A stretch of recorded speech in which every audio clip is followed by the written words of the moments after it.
Para mí, Bitcoin fracasó. Más o menos en agosto de 2014, Milei me agrega como amigo y él me pone gracias por aceptarme, ¿viste? Yo le digo, quiero que se forme un partido liberal en la República Argentina, algo así. Se metieron como 800 personas en ese grupo, ¿viste? Un foro para debatir. Hagamos el primer partido libertario de la Argentina. Por más que veamos Bitcoin, no sé, que llegó a $100.000, seguimos estando en el 1%, en el 2% del camino de todo lo que queda por hacer. ¿Cuánto Bitcoin hace falta para tener una buena vida de acá a 10 años? No, cero. Ellos ya te ponen el 1% superior de los humanos. Bien, me gusta. Estás en el 1%. Termina siendo como un legado que vos le vas a dejar a tus nietos. Ya llegamos. Esta la destruimos en 2 años. O sea, del 86 al 85. Imagínate, ¿no? Cambiamos toda la moneda del país para destruirla en 2 años. Bienvenido a otro episodio de Cultura C3. La verdad que seguimos. Y lo más importante, que hoy tenemos un invitado de lujo. Y bueno, hermano, te voy a dar el placer, como siempre, de presentarlo, porque ya tuviste un episodio con él en Cripto Vendimia, así que, hermano, contanos de qué estamos hablando hoy. Muchas gracias, Lucho. Y la verdad que creo que hacemos esto para conocer a gente interesante, gente que nos genere algo. Y me pasó con Ari, y ahora lo van a conocer un poquito. Él es co-founder de la Bitcoineta Europea, así que vamos a hablar de viajes. Es escritor de un libro, como saben, a mí me encanta leer, Profecía Bitcoin, así que también vamos a estar hablando de eso. Y tiene un largo trayecto en el mundo cripto, así que muy bienvenido, Ari. ¿Cómo estás? Gracias por recibirme. ¿Cómo están? ¿Bien? Bien, muy bien. Bueno, nada, vamos a arrancar y como siempre, Ari, nos encanta conocer a la persona, cómo arrancó en el ecosistema. Vamos pasando por la línea de tiempo, ¿no? Hasta lo que llegamos a este libro hermoso que después nos vas a contar un poquito. Ari, contanos cómo fue que conociste Bitcoin. Contanos primero qué hacías y qué estabas haciendo en ese momento que conociste Bitcoin. ¿Sí? ¿Cómo llegó eso a vos y ese primer approach? Bueno, ahora estamos en tiempos de hacer el Partido Liberal Libertario, que fue, digamos, el primer partido libertario de la Argentina antes de Milei. Esto duró entre el 2009 y principios del 2014. Me acuerdo de esa, era la época de Facebook, y alguien en un grupo de Facebook hizo un grupo que se llamaba Quiero que se forme un partido liberal en la República Argentina, algo así. Se metieron como 800 personas en ese grupo, viste, un foro para debatir. Y un día dijeron, bueno, hagamos una votación, elijamos un nombre de partido. Y nada, ese día caí, creo que era 2009. Y ahí conocí a Franco Amati, a Yamil Santoro, a Gonzalo Luzón y bueno, varios miembros más que luego también terminaron muchos en Bitcoin. Y bueno, empezamos a hacer ese partido, que en un momento se iba a llamar Partido Federal Republicano, después Partido Liberal, terminó siendo Partido Liberal Libertario. Yo era fanático del oro y de la plata, como buen dinero. Muchos miembros del partido en esa época éramos goldbacks. Y bueno, de hecho, bueno, a mí me gustaba, no sé, comprar monedas de plata, ¿viste? Toda una cuestión ahí. Y estaba buscando como esta alternativa del dólar, porque ya tenía este mensaje de bueno, el dólar se va a colapsar, ¿viste? O sea que había que buscar una escapatoria, y pensaba que era el oro la solución en ese momento. Como que era la única alternativa posible. Y bueno, un miembro del partido se hace bitcoiner y nos empieza a hablar de Bitcoin, o sea que lo estuve viviendo casi 2 años antes de meterme, pero lo veía de lejos, lo veía a pequeños dólares cada Bitcoin, y fuimos el primer partido, uno del mundo me imagino, en aceptar donaciones en Bitcoin. Entonces había un argentino en Singapur que todos los meses mandaba Bitcoin acá al partido. Este miembro del partido se quedaba con los Bitcoins y le daba al partido pesos. Mirá que bien. Sí. Y nada, así que bueno, éramos un partido bitcoiner. El primer partido bitcoiner. Pero antes de eso, vos estudiaste en el ITBA. Contanos un poquito de tu carrera, cómo arrancó todo eso. Y bueno, ahí ya nos estás contando, creo que esa persona que te dijo de Bitcoin es Franco Amati, uno de los, o es otro, o es Rodo o es Dieguito. O sea, estar entre esos tres está. Era Franco.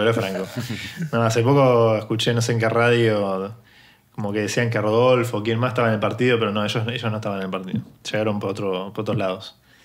Entonces, si Franco nos habla a todos del Bitcoin, eso que habías preguntado, bueno, en la carrera, Yo había estudiado en el ITBA Administración de Empresas y Sistemas, que era una carrera totalmente nueva, digamos, un experimento, ¿no? De juntar Administración de Empresas con Ingeniería Informática. Y hicieron este híbrido entre las dos cosas. Y ni bien me recibí, es que empezó lo del partido, ya por el 2009. Y bueno, el partido fue bastante interesante, pero en ese momento decir liberal era mala palabra. Los liberales estaban en el closet. Me acuerdo que había Agustín Echevarne, que es un economista conocido, nos decía, no podemos usar esa palabra, es como mala palabra, ¿viste? Nadie puede en Argentina decir que es liberal. Y bueno, así fuimos cambiando eso. Y me imagino que esa es una de las razones por las cuales en el 2014 Milei se hace libertario en 2014. Y empezó a agregarnos a todos como amigos.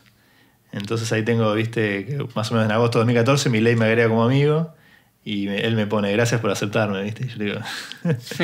¿Pero vos ya lo conocías o algo? Y lo estaba viendo como que se estaba convirtiendo a ser libertario. O sea, escuchabas lo que predicaba sí, él. Ese fue el año en que él se hizo libertario y empezó a hablar. Y justo nosotros fue el año que terminamos. Uh-huh. Porque en el 2013 tuvimos una elección. Éramos casi que nuestro rival, por así decirlo, más parecido sería el partido de la Red en ese momento, de Santi Siri. Oh, buena. ¿No? esa sí. Me gustaba esa. O sea, esa pica viene desde en esa elección hubiera ido a votar, por lo menos más divertido. Sí. Pero nosotros éramos la antítesis ya desde eso, de lo de Santi. Porque bueno, lo que él proponía en cierta forma era como un esquema de democracia perfecta, de decir, hagamos una plataforma que todo se vota online entre las personas y después el legislador que sea elegido para estar ahí va a votar lo que la gente diga, ¿no? Y nuestra postura es más de...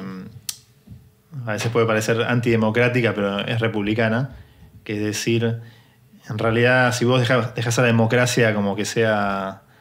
se convierte en una tiranía de la mayoría. Como decir, si el 90% de la gente dice, che, hay que matar a tal o hay que expoliar a tal, hay gente que cree, bueno, eso lo hace verdad, porque es el 90%, o es el 99 contra el 1, ¿viste?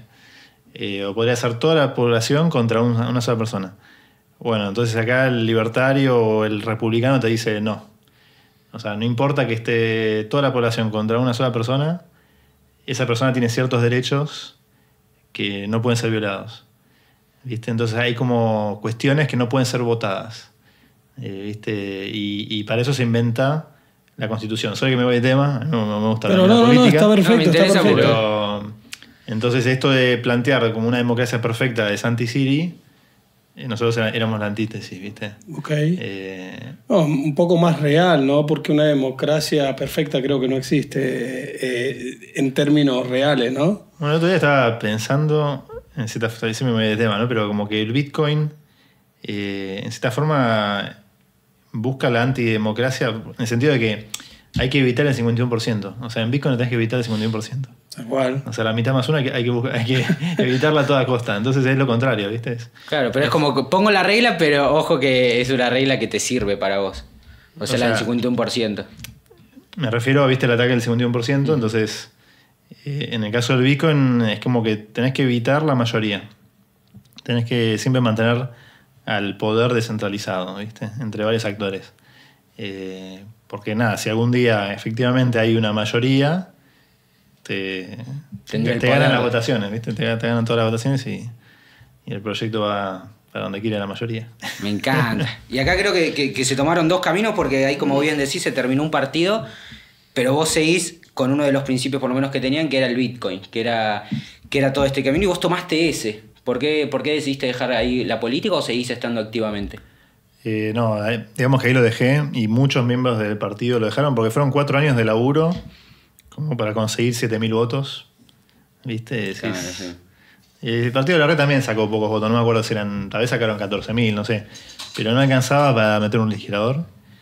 Y la justicia, también había que juntar 4.000 afiliados, que eran como miembros que figurasen en la justicia como que sos miembro del partido. Afiliado al partido y no tampoco. Juntar firmas, como se decía antes, hay que juntar firmas. Sí, pero era bastante complicado. La gente no quería figurar en la justicia como miembro del partido. Y nada, me da mucha gracia que el día de hoy, a veces cuando Milei da una entrevista, dice a sí mismo, yo soy liberal libertario, ¿viste? Y ese término lo inventamos nosotros de casualidad. O sea, habían una banda, se hacen forks dentro, ¿viste? De los partidos. Agustín Echevarne quería, federal republicano, otros querían liberal. Y yo le decía a esos, eran unos viejos, ¿no? Yo le decía, no puede haber dos partidos con el mismo nombre. Había un partido en Corrientes, el primer partido político de la Argentina es Partido Liberal, de 1853, de Corrientes. Digo, no puede haber dos partidos con el mismo nombre. En la justicia va a haber un problema. Bueno, efectivamente la justicia me rechazó, entonces yo quería libertario, ¿viste?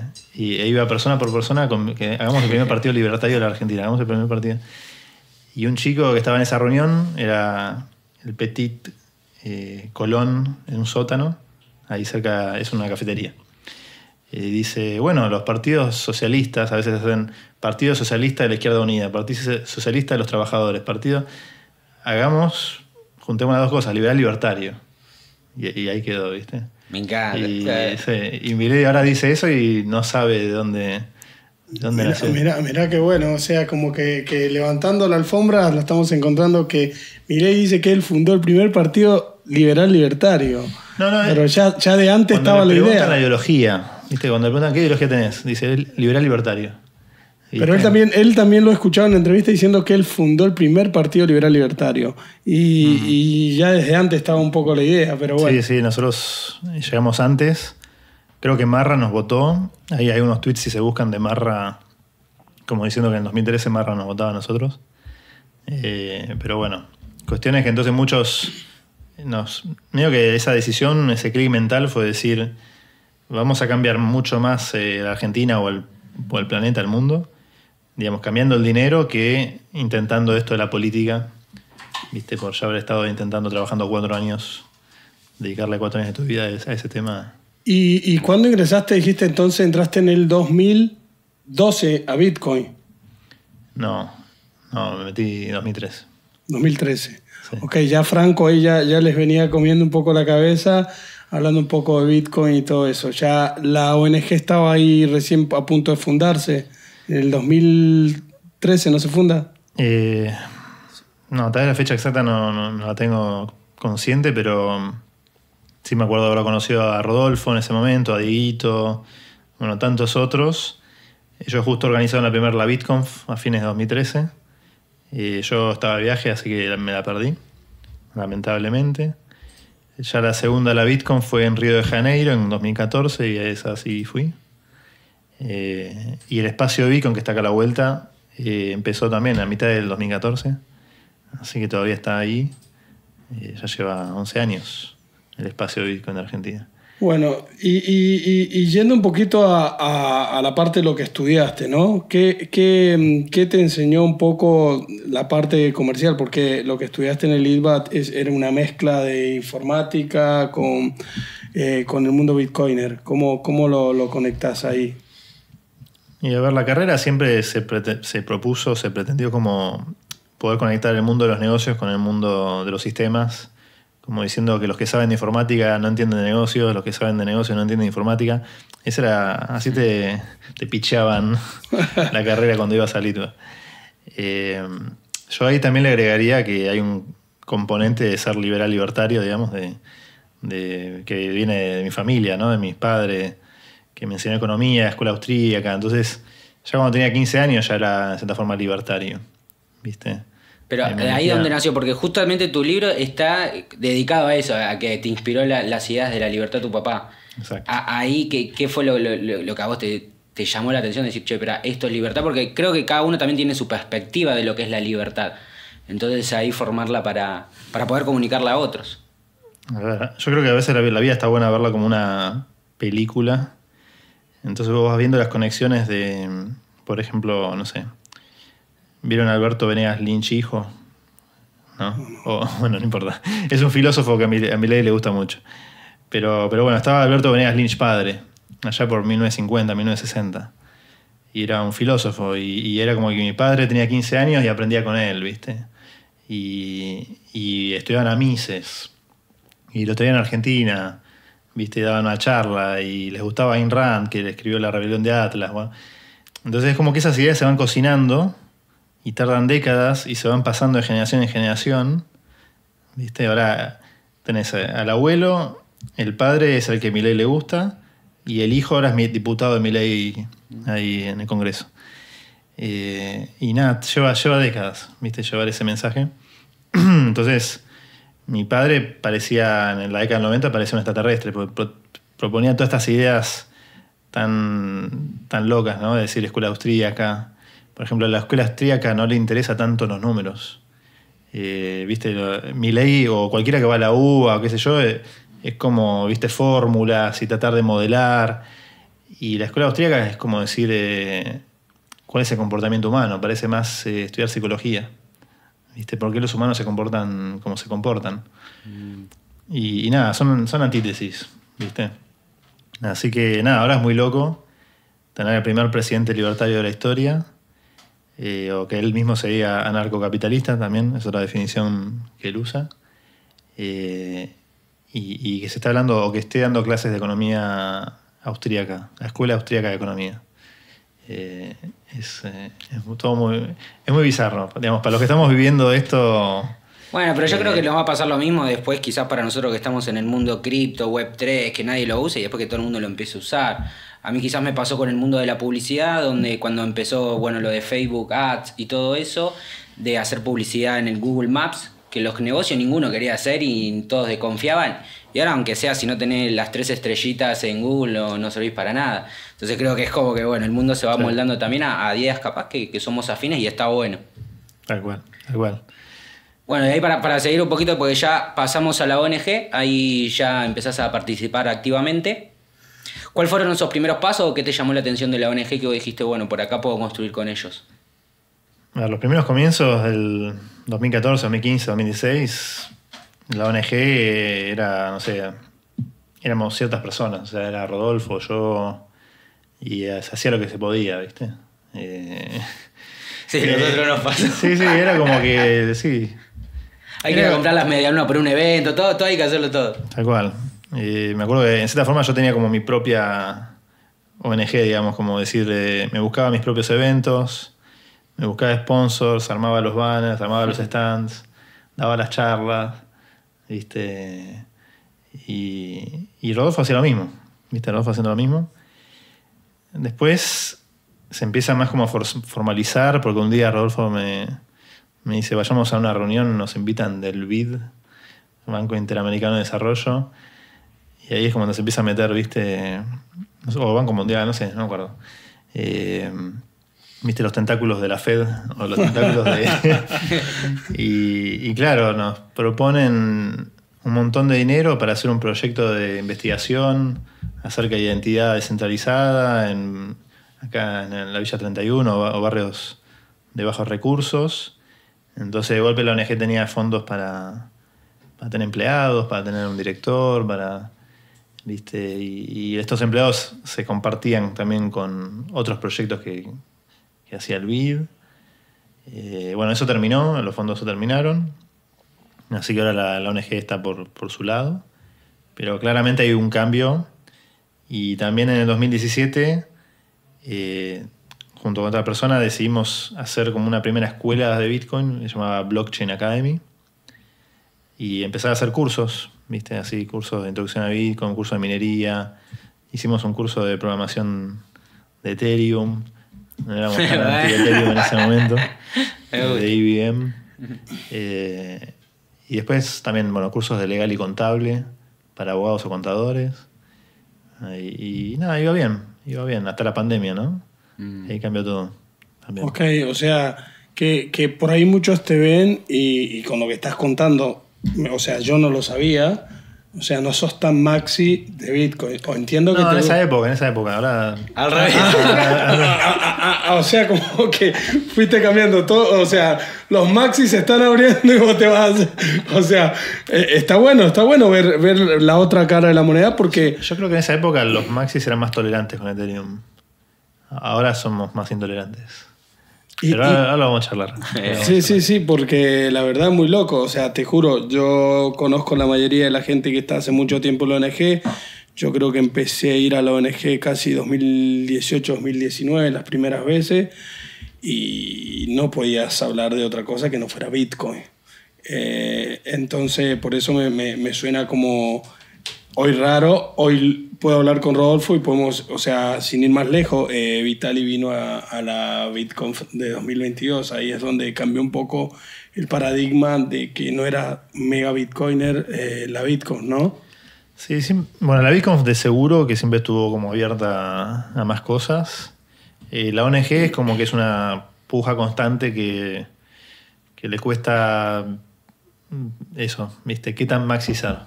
O sea, hay miembros de la ONG que la quieren tirar para hacer totalmente maxi Bitcoin, y hay miembros que son más tolerantes y quieren cosas cripto. Entonces está medio ahí siempre. Pero bueno, yo como te decía era más tolerante. De hecho enseñaba, ¿viste? Daba una clase de Ethereum. Pero bueno, ¿viste? Empezaron a pasar cosas en el mundo cripto que nada, me cansaron. Fue la época de las ICOs en 2017, ¿viste? Después en la época de, no sé, la pandemia del metaverso y no sé qué. Y después entendiendo bien ciertas lógicas de lo que es diferenciar Proof of Work de Proof of Stake. Digo, esto en realidad es como... Se presta mucho para estafa, ¿viste? Como que es muy fácil estafar gente con cripto. Con Proof of Stake, ¿viste? O incluso con el término blockchain que le mencionaba a Nahuel, ¿viste? Como que cuando uno es Bitcoiner maxi y viene alguien y vos lo escuchás hablar y te dice no, estamos haciendo una blockchain o esto es seguro porque tiene cripto o porque tiene blockchain. Para nosotros es como una red flag de tipo, esta persona en realidad no sabe tanto y se está escudando o está vendiendo humo, ¿no? Como diciendo, ¿por qué? Porque el mundo cripto, lo que yo digo es que en realidad no es que se critica el Proof of Work por la contaminación, por el CO2, eso es lo que dicen, ¿no? La gente del mundo cripto dice, no, es por la sustentabilidad o lo que fuere. Pero en realidad la verdadera razón por la que se pasan a otro sistema es porque el sistema que plantea Satoshi del Proof of Work permite prácticamente nada más que un solo líder o dos o tres. Es decir, solo los que están arriba en la tabla de posición son los que tendrán una blockchain segura. Si yo Ariel, ¿no? Digo, bueno, voy a hacer una moneda Ariel Coin, y la voy a hacer con Proof of Work, minería. Bueno, a ver, ¿cuántas máquinas puedo llegar a convencer de juntar de minar la Ariel Coin? Y no sé, 100 máquinas, 1000 máquinas. Poner 1000 mineros en la tierra que minen Ariel Coin. Depende del valor que aporte, o sea, o el objetivo que tenga también esa coin, ¿no? O sea, Caspa, si no me equivoco, es también una cripto que tiene Proof of Work y también, o sea, es una moneda bastante aceptada en el ecosistema. Por ahí los bitcoiners no la tienen en su radar porque obviamente solo ven Bitcoin, pero existen algunos proyectos que usan Proof of Work todavía. Sí. Obviamente que cambió la regla del juego cuando pasa Ethereum hace Proof of Stake, cambia esa prueba de concepto. Lo que plantea el Bitcoin o el esquema, sí, Satoshi, digamos, es que si yo hago mi moneda con Proof of Work, y sí, la moneda puede empezar y hacemos bloques, ¿viste? Tenemos la blockchain de la Ariel Coin. Y eso es como como una moneda que puede vivir, no sé, 6 meses, un año, lo que vos quieras. Pero es como que es muy vulnerable a este ataque del 51%, ¿no? Este ataque a que venga una mayoría con más poder. Entonces, si ahí afuera hay alguien que realmente quisiera atacar la blockchain de la Ariel Coin, se viene con 10.000 máquinas, total allá afuera 10 millones de máquinas, no sé, y esa blockchain la hace de goma, o sea, te la reescribe toda, ¿no? Te censura transacciones, ¿viste?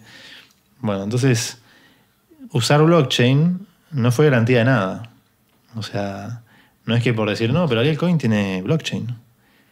No, o sea, era re peligrosa esa blockchain. No tenía ninguna seguridad de nada. O también se empezó también en esos años, ¿no? 2018-2019, se empezaron a plantear blockchains privadas.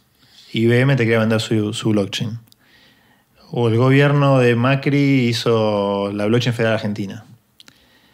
Y entonces te decían, bueno, estos actores eran 60, no sé, 100 actores, que son, no sé, colegios escribanos, la UBA, no me acuerdo, ¿no? Garbarino está. Todos firmaron un contrato con el gobierno y son nodos que corren en un servidor acá, ¿viste? Ahí escondido. Y claro, y yo decía, ok, pero ¿qué impide que entonces viene, no sé, vamos a decir, Luis, yo voy a exagerar, ¿no? Luis Delía, presidente. Y odia a Macri, ¿no? Odia. Y dice, voy a deshacer todo lo que hizo Macri. Bueno, ok. Y esta blockchain federal argentina es un proyecto de Macri. Ok, ley que prohíbe o frena la blockchain federal argentina y todos los actores están identificados y saben cuáles son. Y nada, reciben una orden judicial, apaguen el equipo o censuren tal cosa y ya está. Entonces también yo decía, ¿eso es una blockchain? O sea, ¿te da seguridad de algo? Una blockchain es centralizada. Claro. Porque ya sabes dónde están cada nodo y tenés la trazabilidad de cada nodo. Diferentes Bitcoin que tiene por todo el mundo y es anónimo. Pero una blockchain es una cadena. Claro, a lo que voy es que no está cumpliendo el objetivo por el cual nació. Es que yo creo que ahí hay un punto bastante de discordia, ¿no? Entre los bitcoiners y las personas que están en Web3, porque no todas las blockchains nacieron con el mismo concepto, ¿no? O sea, cuando salió Ethereum, o si no, no existiría Rupsto, y Rupsto dice que es para mejorar y usa los mismos bloques de Bitcoin. O sea, si no existiera ese concepto que sacó Ethereum, que salieron como una calle después de L2 para poder construir contratos inteligentes, todo eso, o sea, Bitcoin, o sea, no tiene muchas cosas. Este último tiempo empezaron a poner runas, Sí. O sea, que después me gustaría escuchar qué opinás de las runas, porque, o sea, también eso es un problema. Desde mi punto de vista, es un problema para la red. Porque te hace que sean las transacciones más lentas, que salga más caro. Bueno, después vamos ahí, pero vayamos a lo de Ethereum. La historia de Vitalik es que en un momento él quiso agregarle la funcionalidad a Bitcoin, o en un momento era empleado de Mastercoin, creo que se llamaba, que era como un proyecto privado que le agregaba funcionalidades al Bitcoin, pero era como 20 funcionalidades predefinidas, solo se podían hacer como 20, redondeando, cosas concretas, y Vitalik les propone, no, hagamos una Turing complete, ¿no? Hagamos que se pueda programar cualquier cosa. Y medio que lo echaron fleet, y después se va y se manda a hacer Ethereum. Pero, digamos, ya de por sí tiene como muchas cuestiones, digamos, de que puedes tener problemas. Por un lado, cuando estás creando una moneda desde cero, hay que interpretarlo como que estás haciendo una empresa, como que estás haciendo un negocio. Ellos hacían una preventa, ¿viste? El esquema de preventa podría estar susceptible a corrupciones. Por ejemplo, vos mandabas Bitcoin a una dirección y te iban a asignar, o sea, ellos veían desde dónde lo mandaste, y el día del lanzamiento del Ethereum te asignaban Ethereums a la dirección de Bitcoin, de donde vino. Así fue el lanzamiento, ¿no? Valían como decir 35 centavos de dólar cada Ethereum. Entonces, ¿qué pasa? Si fueran corruptos, por ejemplo, reciben Bitcoin, lo contrato a Nahuel como consultor de programación, prográmame el Ethereum, le digo, acaban 10 Bitcoins y él los mueve un poco y él los manda de vuelta a la dirección de compra de Ethereum. Y yo digo, uy, me llegaron otros 10 Bitcoin más. Vamos a contratarlo de vuelta a Nahuel o a Lucho como consultor y programador y te vuelvo a dar 10 Bitcoins. Y vos... O sea, podemos hacer esta bicicleta de darle la vuelta. No digo que lo hayan hecho, pero digamos, un proyecto así se puede prestar, ¿viste?, a estas corrupciones. Y lo mismo los proyectos que pasan a ser Proof of Stake. Es decir, el Proof of Stake, que es casi todos los proyectos de hoy en día, te lo hace cualquiera, te lo hace un nene de 14 años. O sea, tipea en la computadora la cantidad de monedas que quiere, le da un enter, hace puff, arte de magia, se inventan las monedas. Después tiene que hacer una distribución, acá somos 5 personas, y solamente la distribución es de acuerdo a la precompra que vos hiciste, ¿no? Los inversores iniciales.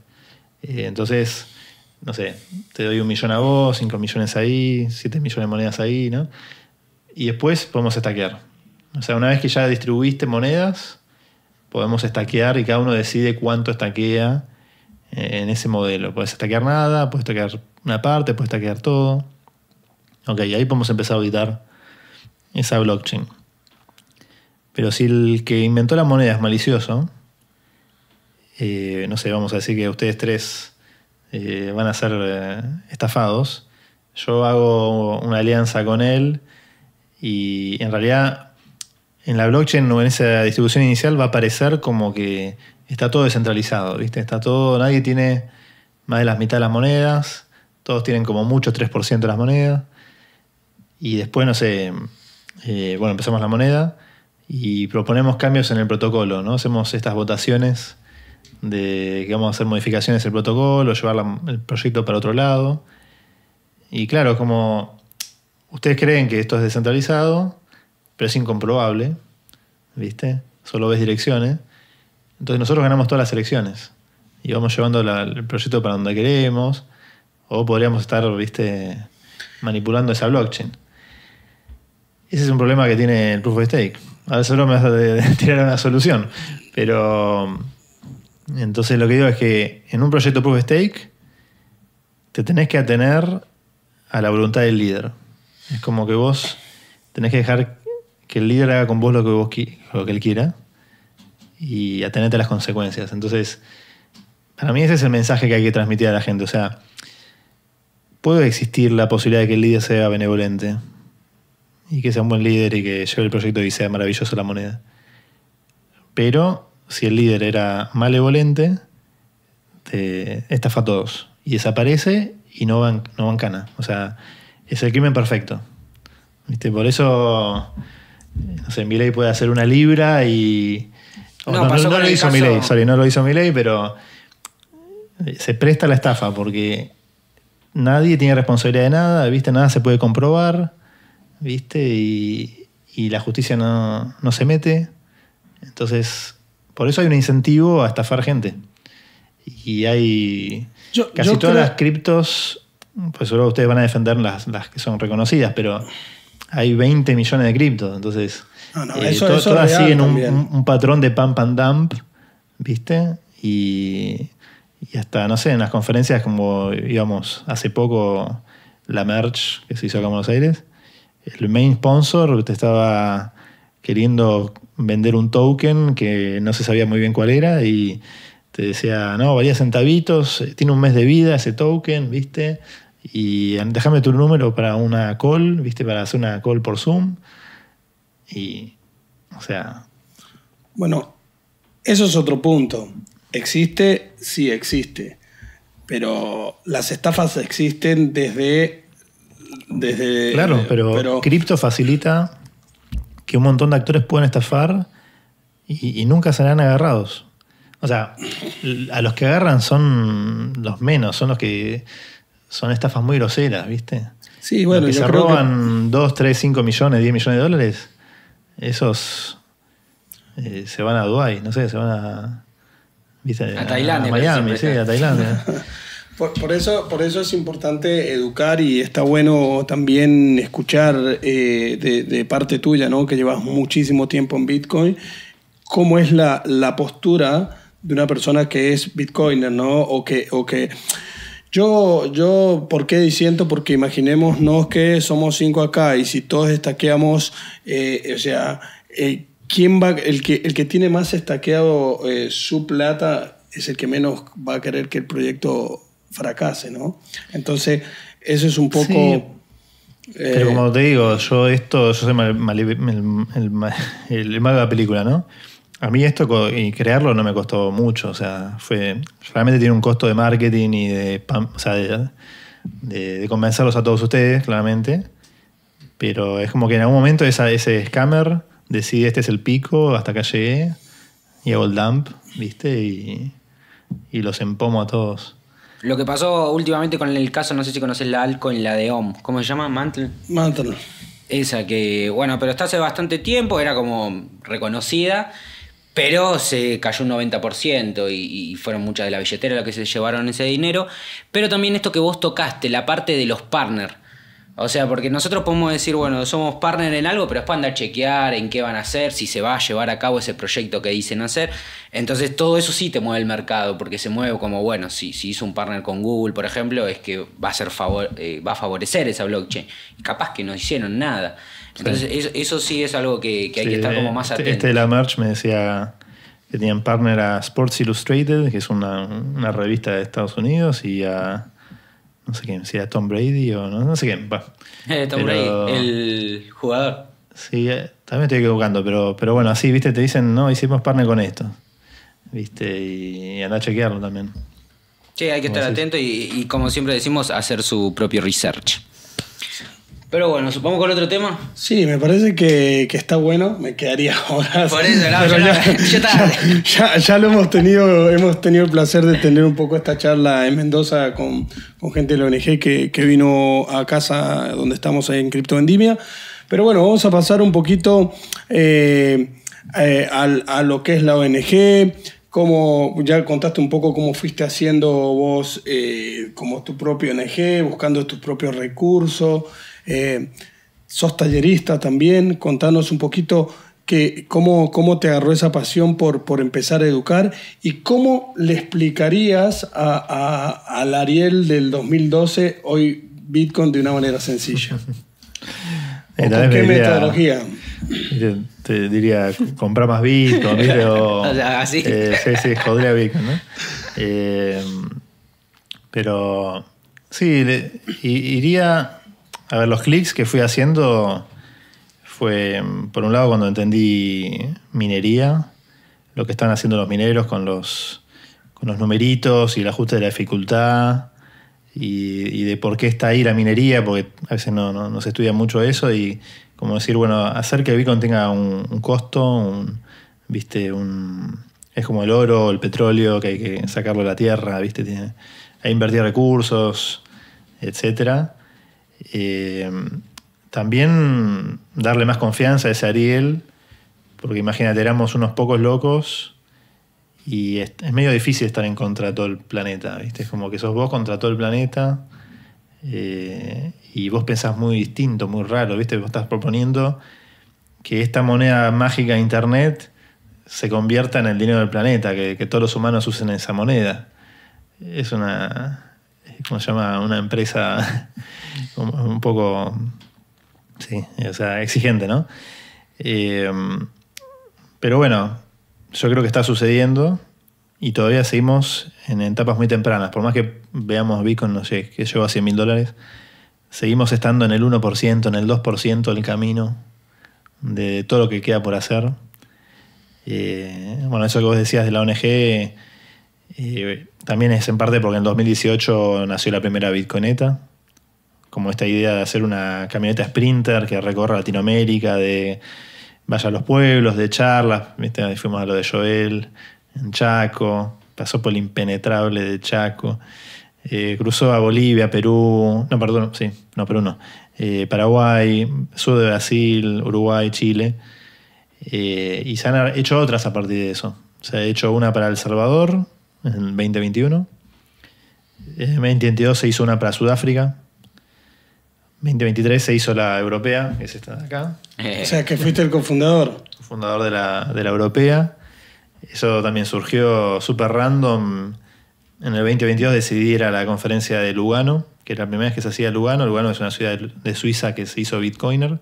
Tether tiene presencia, oficinas ahí, así que son amigos del alcalde, del intendente. Entonces, esa conferencia, y habían estacionado una Sprinter de un alemán que tenía motorhome, nos hace el tour por dentro Y yo le cuento a un argentino que tenía al lado, le digo, no, en Argentina tenemos Bitcoineta. Y viste, le cuento los viajes y me dice, bueno, hagamos una, yo la compro, me dice. ¿Viste? El tipo lo conocía, había estado 3 veces acá, ¿no? Bueno, dale, hagamos una. Y bueno, así hicimos 2023, empezó el viaje. Hicimos 6 meses de viaje 2023, 40.000 kilómetros, que son, no sé cómo decir, 200 kilómetros por día. Y el año pasado hicimos 5 meses de viaje. No, también, 35.000 kilómetros. ¿Y qué recorrieron en Europa? ¿Qué ciudades? Prácticamente todo. O sea, son pocos los países que no hemos ido. O sea, Grecia no hemos ido, a las islas. Pero si no, España, Gibraltar, Portugal, Andorra, Francia, Suiza, Alemania, Serbia, Bosnia, Montenegro, este país que nunca pensé que iba a ir en mi vida, se llama... ¿cómo se llama? Macedonia del Norte. Pero si estoy en Macedonia en la Bitcoineta. O sea, jamás en mi vida se me hubiese ocurrido que iba a ir a Macedonia del Norte. Pero ahí, o sea, Sí, bueno, Lucho, vamos a Macedonia, ¿no? Vos con la Bitcoineta te pasaba. ¿Llegan y ponen en una plaza con un megáfono a gritar? ¿O qué hacen un evento? ¿Cómo es llegar a un país así de inhóspito? A ver, en la mayoría, por suerte, en muchos lugares de Europa ya hay como meetups de Bitcoin. Así que en general nos acoplábamos a hacer un evento especial de la Bitcoineta con el meetup. En países como Macedonia nos costaba un montón. Solo nos paró una moto, ¿viste? Bitcoiner, a charlar un rato.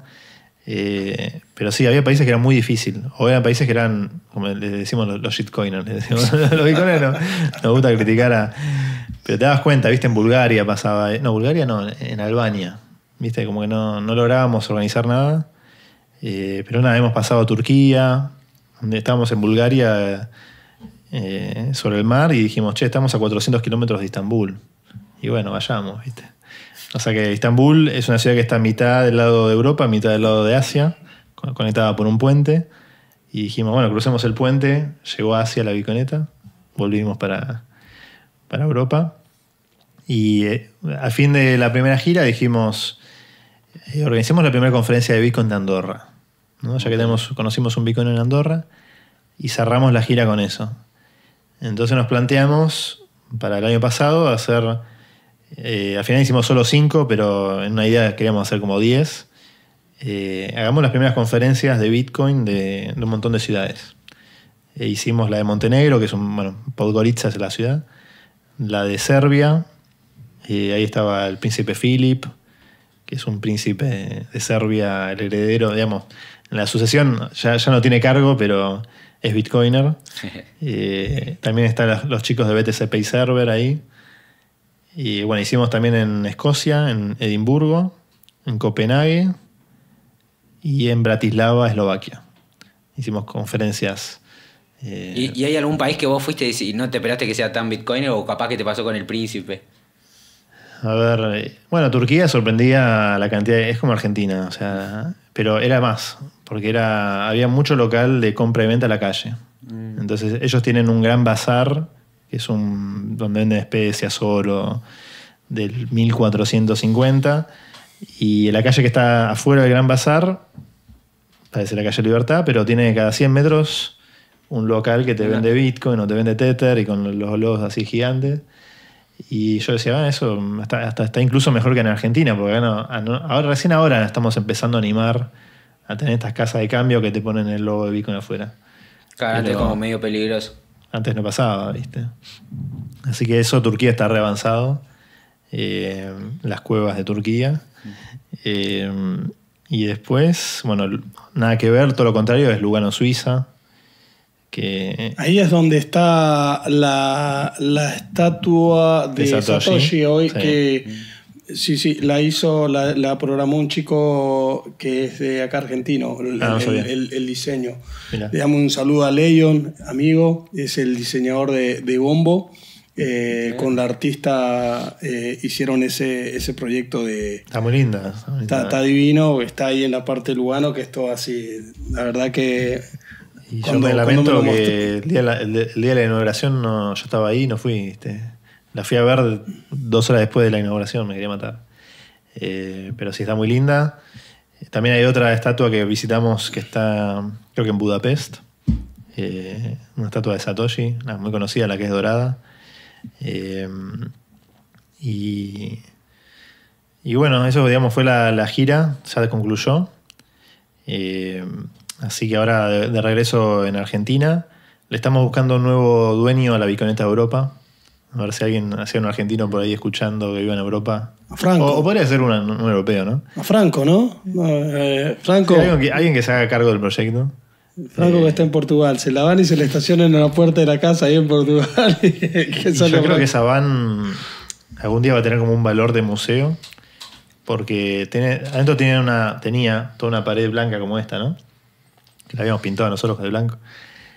Y un día la primera BTC Prague nos dejaron poner la van adentro como si fuese un stand, ¿viste? Dentro de la conferencia.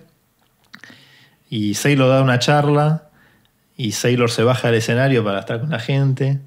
Y yo voy, ¿viste? Me meto, me saco una selfie y le empiezo a mostrar la Bitcoineta y le digo, tenés que venir a verla, está allá, ¿viste? Y me dice, bueno, después voy, ¿viste?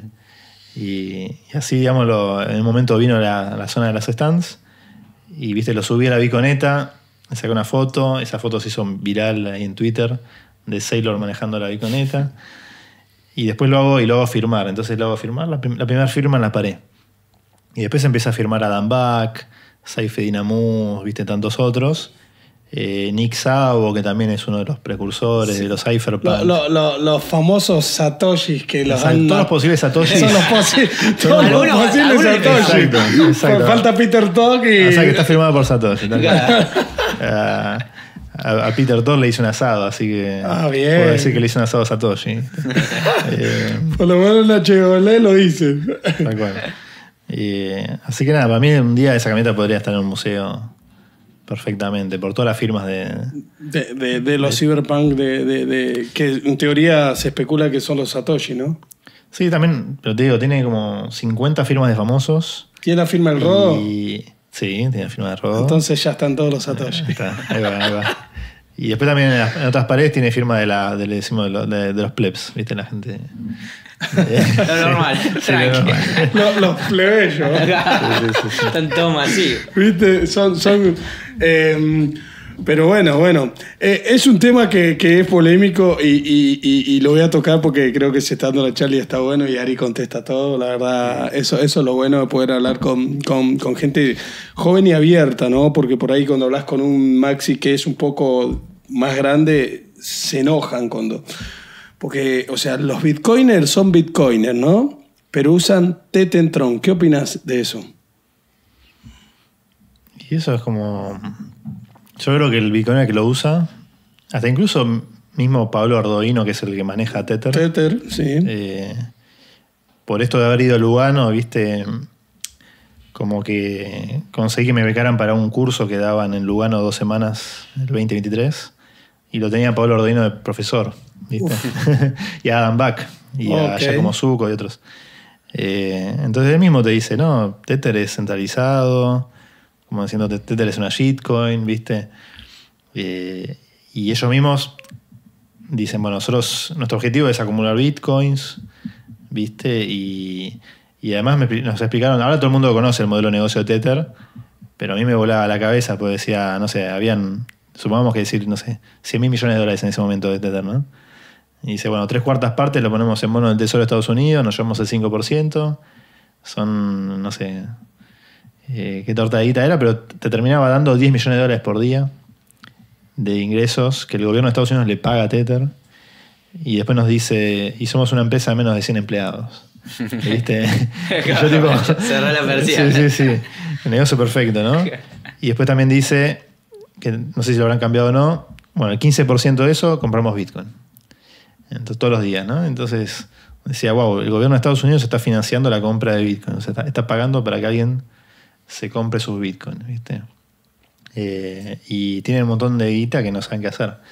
Pero ¿a qué venía con todo esto? Estabas hablando de... No, es que la pregunta es eso, porque he tenido discusiones de horas en ONG Bitcoin, que todos los bitcoiners en vez de usar DOC usan Tether. Y si sos bitcoiner, en teoría deberías usar DOC. ¿No? Sí, potencialmente.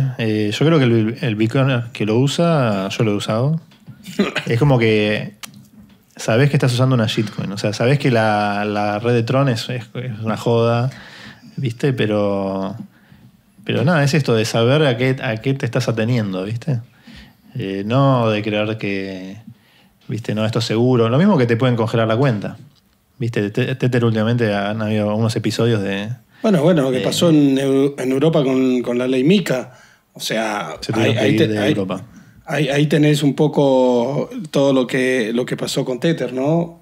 Porque no muestra qué es lo que tiene en los bancos y todo eso. Entonces, pero bueno, nada, es una discusión que me gusta tener con los bitcoiners, me gusta pincharlo. Le gusta pelear bitcoiner a Lucha Negro.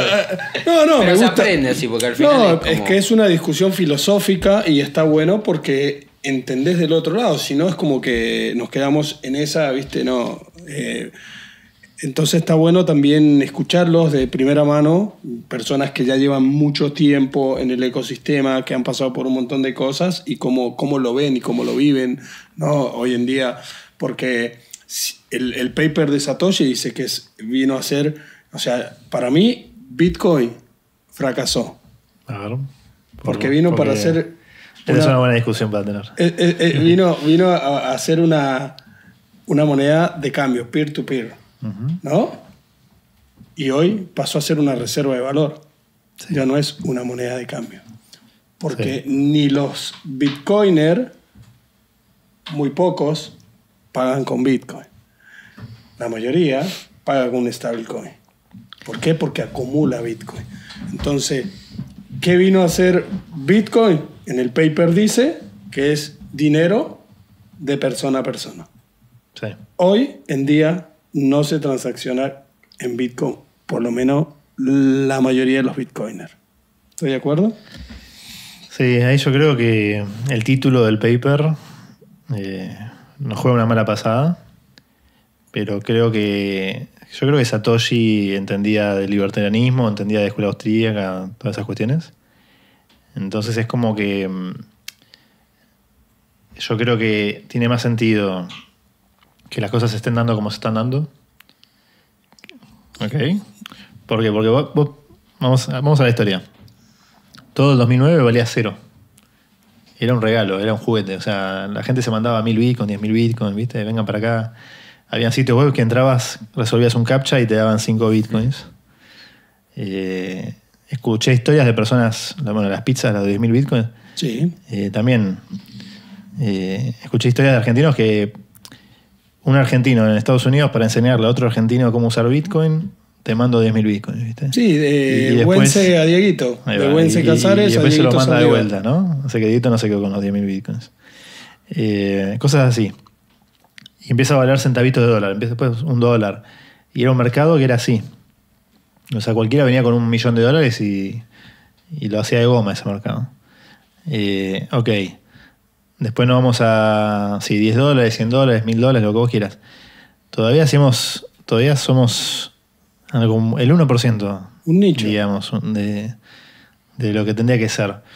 Entonces, cuando un bitcoiner que en general son los de Bitcoin Cash, ¿no? Dicen esto, claro, están pretendiendo como que, claro, que los negocios, pues te digo, en el 2014, 2015 también nosotros quisimos salir a evangelizar negocios, ¿viste? Y habían, te digo, posiblemente más negocios en el 2014, 2015 aceptando Bitcoin que ahora, ¿no? Pero a los negocios les termina pasando lo que pasa ahora. Tal vez está cambiando, pero ahora está Crypto Market ahí evangelizando y no sé qué. O lo de Pix, ¿no? que acepta Pix, pero pasaba que había un subway acá a 200 metros sobre la calle Reconquista, aceptaba Bitcoin. Y no tenían, viste, muchos clientes. Y después te cambia el gerente o te cambia un empleado, capacitar a otro, o vos vas y el empleado no quiere saber nada, viste, no, como no entiende, no. Entonces termina pasando eso, no te llegan clientes, te genera un drama, un problema más que una solución, ¿viste? Y todavía estamos en esa. Entonces ahí, viste, de paso me sirve para mostrar ahí mi libro, ¿no? Profecía Bitcoin. Es muy claro, mira, justo abrí la página. Viste, cuando lo empezás a ver como 100 personitas, y somos una personita, viste, y quedan 99. Entonces, si encima de esta la quiero ahorrar los bitcoins, porque es el mejor dinero, la ley de Gresham, ¿no? Como que primero los pesos, después los dólares, después los bitcoins. O sea, los negocios no reciben nada. Incluso el día que seamos 10 personas de cada 100, todavía ahí 2 o 3 van a estar gastando los bitcoins. ¿Viste? O sea que acá todavía va a costar ser un medio así para pagar el café o para usarlo en el día a día. ¿Viste? Distinto digo, si algún día empezamos a tener la mitad de la economía del mundo. O sea, acá estos gráficos en realidad no los puse por esta explicación, sino por el hecho de lo que es el valor. Acá digamos que el Bitcoin vale $100.000, ¿no? Pero si queremos ir a 10 personas, casi que nos tenemos que ir a $1.000.000 por Bitcoin. Y todavía estamos en el 10% de... Pero bueno, 9 personas que antes estaban en fiat se pasan a Bitcoin. Y esas 9 personas que se suben al barco de Bitcoin le dejan los dólares a las 90 personas restantes. O sea que generaste una mini inflación en dólares y el Bitcoiner lo que experimenta es... Estamos viviendo hiperdeflación. O sea, así como en el mundo tradicional tenemos hiperinflación, esa persona que pagó $10.000 bitcoins una pizza se quiere matar. Son las pizzas de $800 millones. Pero bueno, si acá algo te sale 100.000 sats, en este planeta, en este mundo te sale 10.000. Pero si vos llegás a la mitad del mercado del mundo, ya ir de acá a una dominación total es nada más que un halving de precios. O sea, es ya como que la volatilidad y... ¿Vos decís que en 4 años...? No por periodo de tiempo, sino me refiero a que los precios se te cortan a la mitad. O sea, como acá tenías, creo que dije 100.000, 10.000, acá se te diría a 2.000 sats un producto. Pero ir de más de acá hasta acá, se te cae de 2.000 sats a 1.000 sats. Y el producto medio que te queda ahí. Ya no hay volatilidad. Pero a partir de este momento, empezás a tener más volatilidad en el dólar o en el euro. O estás empezando a generar hiperinflación. A ver, aquí te voy a explicar de otra manera. Viste, hay unos bitcoins que dicen, no, el bitcoin va a llegar a 10 palos verdes algún día, ¿no? Sí. Hay bitcoins que creen eso. Entonces, ¿qué digo yo? Ok, el día que vos llegues a 10 palos verdes, habrás hecho torta al dólar. Entonces no te van a comprar lo que hoy en día te compran 10 palos verdes. Te van a comprar lo que hoy en día compra 1 o 2 palos. Entonces es como que el objetivo en realidad se te corrió. Y tenés que decir, che, me tengo que ir a 50 palos verdes por Bitcoin. Y uno estará escuchando esto y dice, este es un delirante, ¿no? Pero ese dólar está destruido. ¿Entendés? Entonces es como, en conclusión, terminás llegando a la conclusión de que si el Bitcoin no modifica el comportamiento de los gobiernos, y los gobiernos continúan en lo que hicieron esto de dólar infinito, euro infinito, peso infinito, imprimiendo. El Bitcoin sigue subiendo por el resto de los tiempos. O sea, es un producto que está diseñado para number go up por el resto de los tiempos. Por eso le han hecho ese infinito debido a 21 millones. Y está diseñado para eso. O sea, podría valer $500 millones, solo que el dólar está hecho torta. O sea, un iPhone te va a salir $100.000. ¿Está bien? La única manera de que esto no ocurra es que los gobiernos despierten y digan, uy, tenemos un competidor. O sea, tenemos un producto superador. ¿Viste? Entonces, si la gente empieza a adoptar Bitcoin, en este escenario que yo te decía que nos vamos a $1 millón por Bitcoin, ok, ahí el gobierno tiene que, los Estados Unidos, la Fed, ¿no?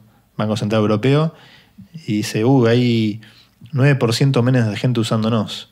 Retiremos el 9% de los dólares de la circulación, como para mantener estable el precio del dólar. Mantener el PEG. Pero si incluso quisieran realmente competir al Bitcoin, hasta tendrían que empezar a quemar, ¿no? El burn.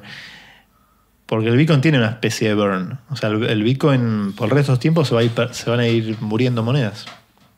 Entonces, en realidad el meme ese, yo ahí también otra cosa, spoileando cosas del libro, lo replanteé.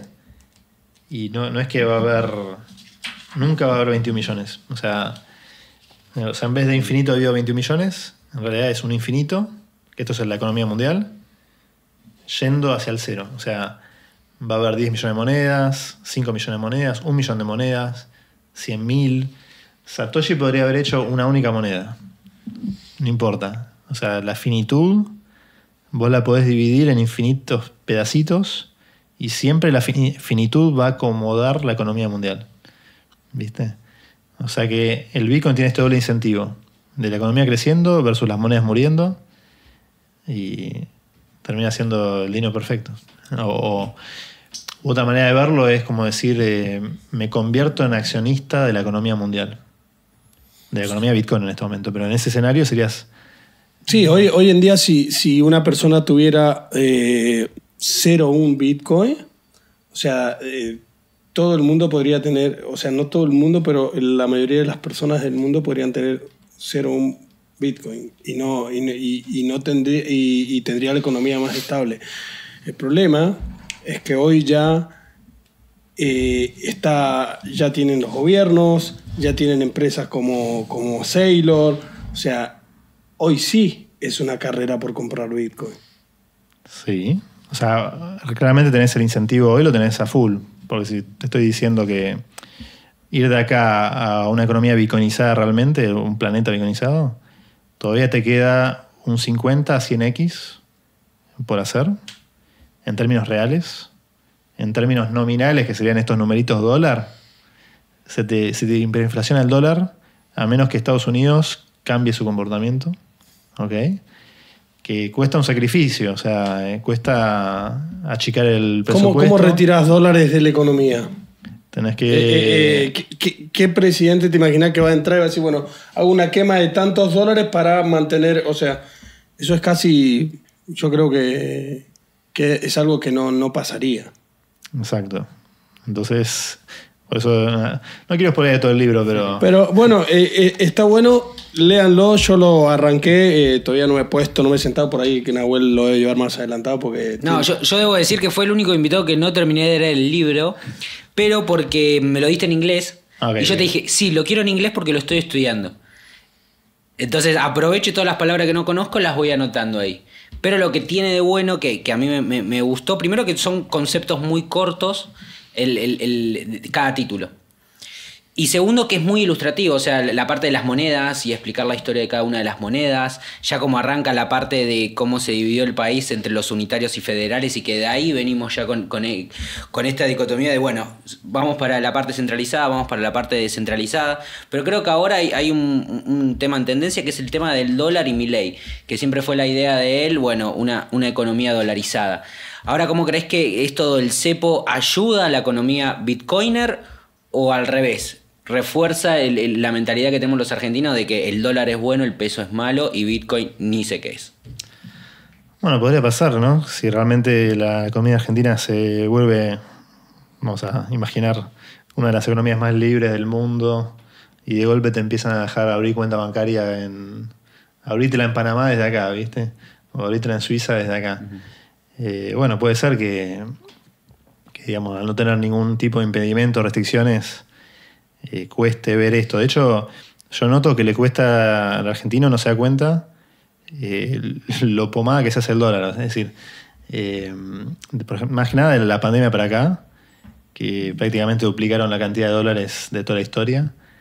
Y claro, hay un montón de argentinos que tienen $100.000 en la caja fuerte y los dejan ahí, ¿viste? Están almacenados.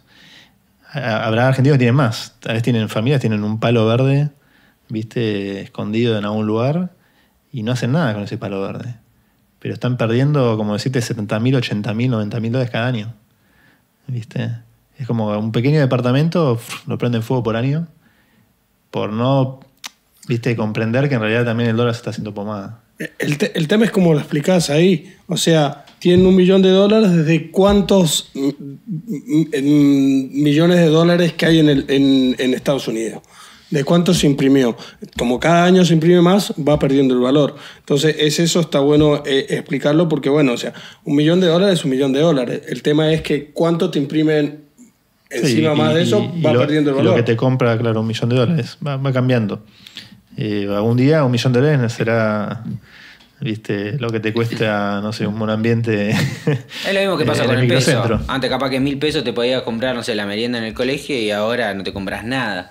Pero como el dólar capaz que es como más lento, la gente dice, bueno, igual prefiero el dólar. Tal cual. La mejor métrica es decir dólar, era una unidad de medida. Era como decir onza, libra, taler, ¿no? Y $20, 20 talers, equivalían a una moneda de oro. O sea que vos ibas al gobierno con un billete de 20, te daban una moneda de 31 gramos de oro. Y la moneda decía $20. O sea, vos también podías pagar con monedas de oro. El gobierno de Estados Unidos emite monedas de oro. Entonces, hoy vale $3.000 esa misma moneda de oro. O sea que si vos sacás la cuenta con la calculadora, te va a dar que el 99,5% de valor ya se perdió. ¿Viste? Desde que está la Fed y que nos salimos del patrón oro para acá. Y claro, el argentino es peor aún. ¿Viste? Ya le sacamos 13 ceros a todas las monedas. Entonces, no sé si te lo mostré la vez pasada, tengo todos los billetes. Así que pasamos por 5 monedas distintas. ¿Viste? Primera, peso moneda nacional. Vamos a ir ahí. Esa fue la que más duró, entre 1880 y 1970. Vamos a pasárselo a Lucho. Eso no lo vi. ¿No lo habías visto? Bueno, esa por momentos tenía respaldo en oro, por eso vas a ver que ahí dice se pagará al portador y a la vista la suma de un peso moneda nacional. Mirá, claro. Acá hay la casa de Tucumán.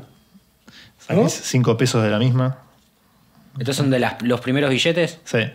Sí, primeros billetes de la Argentina que estaba como unificada, porque antes de eso teníamos libertad monetaria. En el siglo XIX había moneda de los bancos, monedas de otros países.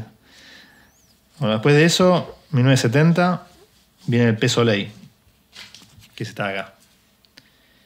Ya le sacamos 2 ceros, o sea que 100 pesos de esa se convirtieron en un peso de esta. ¿Bien? Bueno, esta entramos en hiperinflación y llegó a haber billetes de $1 millón. ¿No? O sea, $1 millón. Éramos millonarios. Era tan fácil en esa época. Sí, era muy fácil ser millonario. Ahí tenés un palo peso.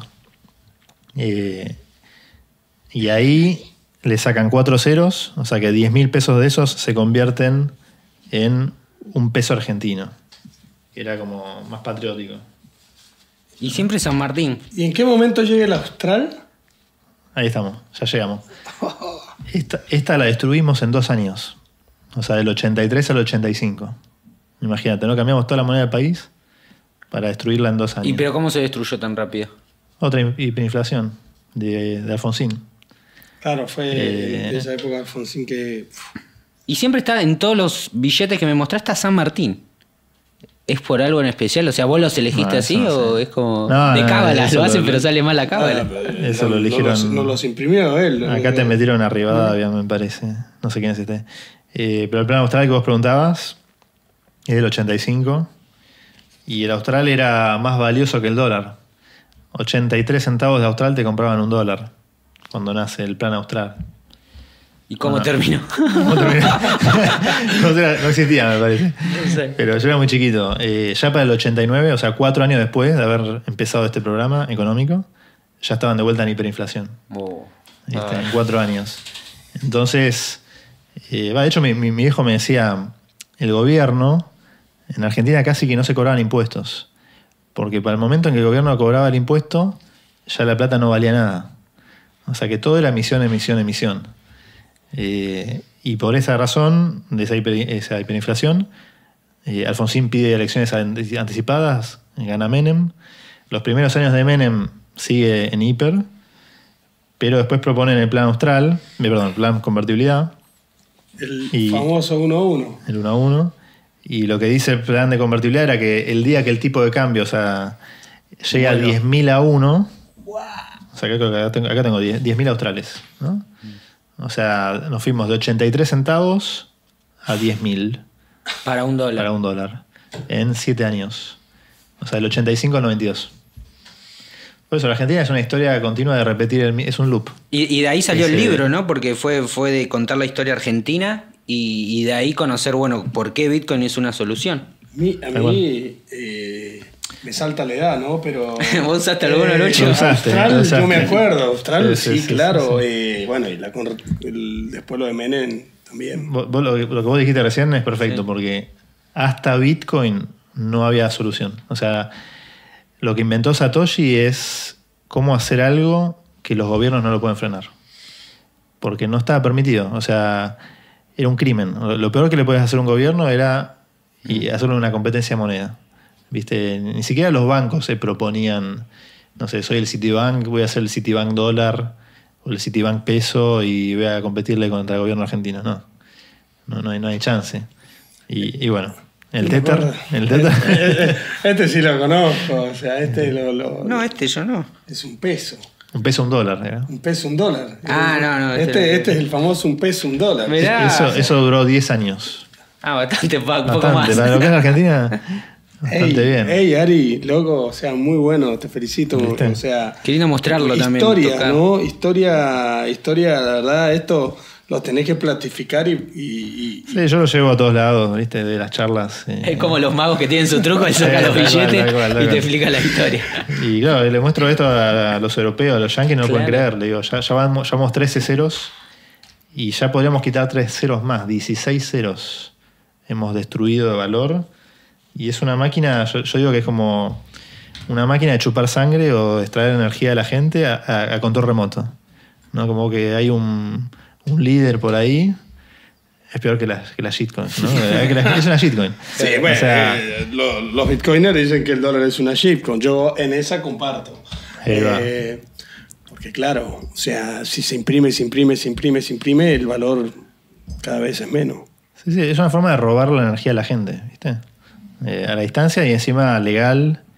O sea, que la gente no se da cuenta. O sea, ve la inflación, pero no hacen, ¿viste? Como una conexión de decir, che, hay alguien que se la lleva de arriba. Es decir, hay gente que está cercana al poder y le dan estos préstamos. Me acuerdo, no sé si era un gobierno cristino o qué, donde estaba la Casa Rosada, estaba el Ministerio de Economía, y le habían puesto todo un banner alrededor que decía préstamos a pymes al 10% anual, ¿no? Y en ese momento la inflación era del 30%. Y yo pensaba por dentro, alguien está ganando 20% por dentro, ¿no? Entonces, si hay un incentivo a ganar, que te estén ganando el 20% de guita, se presta a la corrupción. ¿Viste? Porque voy al ministerio y digo, che, te devuelvo un 10% mitad, y hacemos un día y 10 y ahí llegamos. ¿Entendés? Qué loco. Y bueno, pero hay bueno, gente que es la historia. vive de arriba. Esa es la historia un poco, y por ahí la gente joven no la tiene tan clara. Igual yo no soy tan joven, pero me ha llevado a recordar cosas y nada, la verdad que Ari, muy bueno, muy didáctico para explicar con eso, ¿no? Con los billetes y todo eso. Eso los haces en los talleres que das, en las charlas que das, también en las universidades y todo eso. Sí. ¿Querés contarnos un poquito qué pasó hace poquito? Tuviste invitado antes al podcast, pero estabas viajando. Contanos un poquito de ese viaje por el interior. Creo que fue la semana pasada, ya, ¿viste? Me pierdo en el tiempo, pero hicimos un viaje a Paso de los Libres, Corrientes, con la Biconeta. También organizado gracias a la ONG, con una organización es una organización política, Innova Libres, creo que era. Pero bueno, juntaron 4 colegios secundarios, los chicos de los últimos años. Eran como 170 alumnos, más 10 profesores, así auditorio grande. Y les terminamos dando 2 días de clases, 3 horas cada día, o sea, 6 horas de contenido en total. Y la verdad que es muy interesante. Te digo, yo diría que el 90% del tiempo, 80% del tiempo los pudimos tener interesados, ¿viste? Porque le vamos dando todas estas charlas de la historia del dinero y qué sé yo, y bla, bla, y eso nunca se lo enseñan. Es decir, ni los colegios ni las universidades te van a enseñar eso que acaban de ver ahí, ¿viste? Y es una lástima. Y es una lástima, pero al final de todo es también, si nos ponemos así, es como, bueno, si el gobierno quiere controlar la parte monetaria, es obvio que no les va a enseñar de todas las formas que tiene de aprender, de toda la historia del dinero y de por qué tenían que cambiar, porque capaz que de afuera, y eso me pareció copado, porque es verdad, vos vas a un extranjero y le decís, che, mirá todas las monedas que tuvimos, y ellos capaz que tuvieron una toda la vida y no entienden por qué cambiaría alguien de moneda. Entonces ahora creo que lo más lindo de ir al interior y bueno, tocó también la experiencia de venir a Criptovendimia a acompañarnos. La verdad que eso estuvo muy lindo. Y ahí también poder dar todos los talleres para que la gente del interior aprenda. Y creo que tenemos una visión muy parecida en C3 y en la ONG, que es ir a buscar el talento, no esperarlo y darle todo acá en Buenos Aires, sino ir nosotros a plantar bandera. Acá, ¿cómo fue ese momento de decir, bueno... Porque estaba mirando la foto de tu Twitter y me encantó cuando fueron a El Salvador y estaban todos saliendo desde Espacio Bitcoin y me vas a acordar a nosotros cuando nos preparamos antes de salir e ir para allá. ¿Cómo fue? Y vi también que diste alguna charla allá. ¿En El Salvador? No me acuerdo. Yo porque estuve investigando Twitter y ahí vi que estabas. Sí. Al Salvador fuiste en el 2021, la BitConf. Sí, así es. Bueno, hubo un problema con la Bitcoineta también, que no pasó y se tuvieron que volver. Se armó otra Bitcoineta allá en El Salvador, que es la que quedó. O sea, un poquito de historia tengo de eso. Sí, digamos, los argentinos en eso somos muy locos, que pretendíamos viajar desde Buenos Aires hasta El Salvador con la Bitcoineta, pero no se pudo. ¿Cuánto tiempo era? Era un montón, ¿eh? No, eran 2 chicos y una chica. Y creo que el plan era hacerlo en 3 meses. Y nada, faltaban 2 semanas para la conferencia y todavía estaban en Bolivia. Porque Bolivia no dejaba salir. O sea, como que entraron a Bolivia y después no podían salir de Bolivia. Por pandemia, ¿viste? Entonces, nada, se armó otras. Decidieron comprar una dentro de El Salvador, plotearla así rápido. Regalo para los de Bitcoin Beach, el Zonte. Zonte, sí. Está Hope House. Así que esa fue la segunda Bitcoineta. Nació con esa necesidad de, bueno, no llega, armamos una. Bueno, y esa Bitcoineta la fundieron. Sí, pues ese motor se rompe. No daba para más. De hecho, no la mueven mucho por eso, ¿viste? Porque... y quedó parada toda la conferencia ahí porque no se podía mover. Claro, ahí le cambiaron el motor, pero después la arreglaron. Bukele a último día anunció que iba a hacer un evento cerca de la playa. Esa Bitcoineta pudo ir hasta la playa. Así que, la arrastraban, pero había que ir. Ahí es donde Bukele anuncia lo de la ciudad. Lo de la ciudad. La ciudad, tal cual.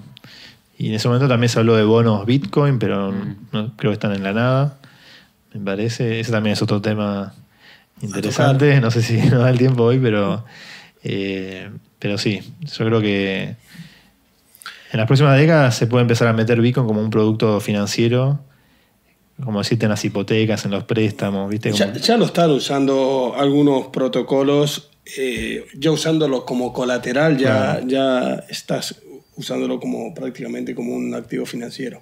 Tal cual. O sea, ya está, o sea, no está legalizado, bueno, los ETF, también, sin ir más lejos. Bueno, viste, contando que sos fanático, no fanático, pero que Saylor y todos ellos te firmaron la Bitcoineta Europa. ¿Qué opinás? Porque tengo también ese River Boca con algunos bitcoiners, que Saylor acumula y hay otras personas como nuestro amigo Escuelita Bitcoin, no le gusta que acumule una sola persona porque es perjudicial también al fin y al cabo, ¿no? Porque termina siendo una economía para cierto selectiva, ¿no? Para cierta persona. ¿Cómo lo ves vos desde tu punto? A ver, me preocuparía si llegara a un monto como decirte 1 millón de monedas o 2 millones de monedas. También me dan ganas de volver a sacarlo. Del libro, pero me acuerdo que en un momento de este podcast empezaste a mencionar de cuánto Bitcoin podría tener cada uno, dijiste 0,1, ¿no? ¿De verdad? Sí. Bueno, en realidad muchísimo menos. O sea, tengo hecho acá unas cuentas que las hice yo. No sé si dónde se lo voy a encontrar porque hay que ver en qué parte del libro está. Está más para el final. Ya lo voy a contar, ¿eh? Que es hacer ¿cómo sería un mundo bitcoinizado? O sea, es un cálculo matemático que no depende del Bitcoin. Esto son matemáticas, o sea, no podemos ir en contra de las matemáticas.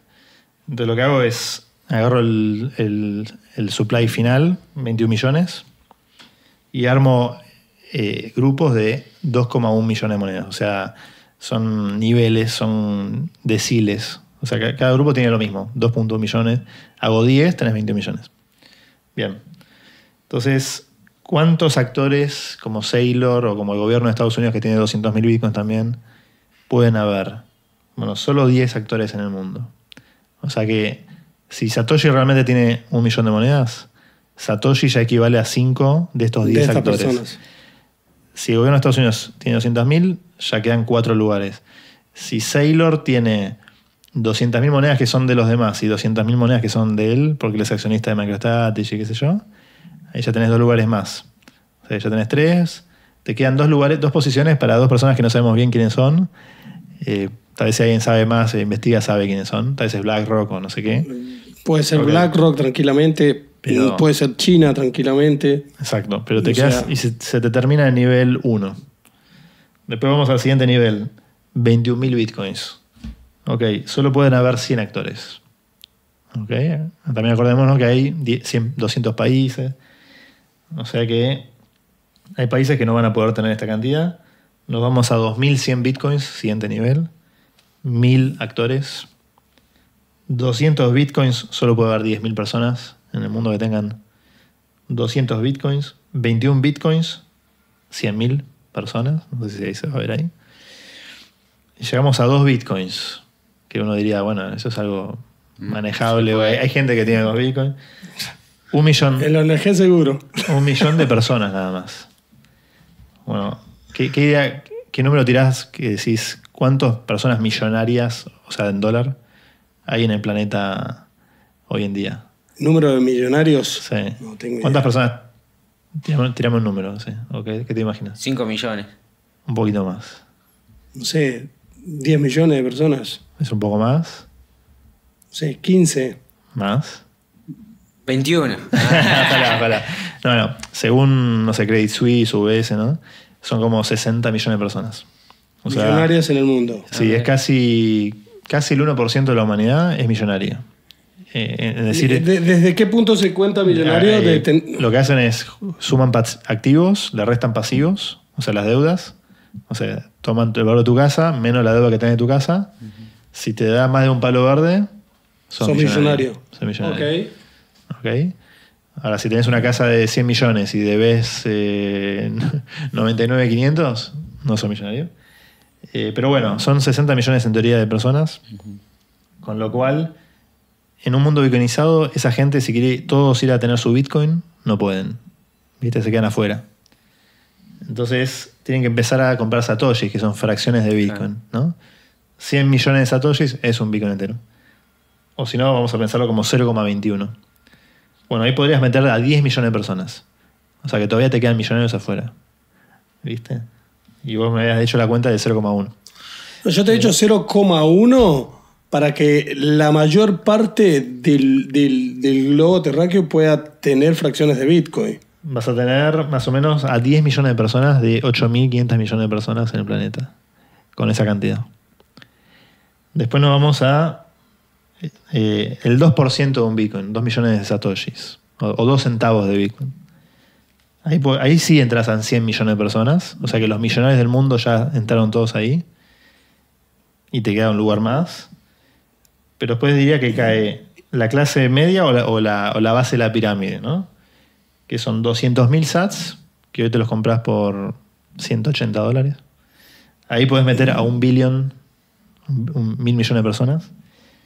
Pero la base, lo común del día a día va a ser tener 20.000 sats.